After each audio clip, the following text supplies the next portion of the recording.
Udaipur files ఆ cinema గురించి రచ్చ చేస్తున్నారు. సుప్రీంకోర్టు దాకా వెళ్ళి ఆపే ప్రయత్నం చేశారు. అదేమంటే ఒక మతం మీద దాడి, లేకపోతే ఒక మత విశ్వాసాల మీద దాడి. చంపినటువంటి వాడు మత ఉద్దేశంతోనే చంపానని ఓపెన్గా చెప్పినటువంటి సందర్భంలో ఈ నాటకాలు ఆడుతున్నారు.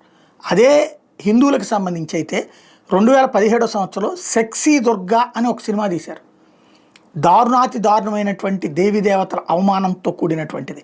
సెంట్రల్ గవర్నమెంట్ దాని మీద అబ్జెక్షన్ వ్యక్తం చేస్తే ఇన్ఫర్మేషన్ అండ్ బ్రాడ్కాస్టింగ్ మినిస్ట్రీ దాని మీద స్టే విధిస్తే కోర్టు ఆ స్టేని ఎత్తివేసింది. అదే సందర్భంలో లూడో, తాండవ్, కాళీ పోస్టర్లతో, పీకే పోస్టర్లు ఇట్లాంటివన్నీ హిందువుల మనోభావాలు దెబ్బతీసేటటువంటి అయినా సరే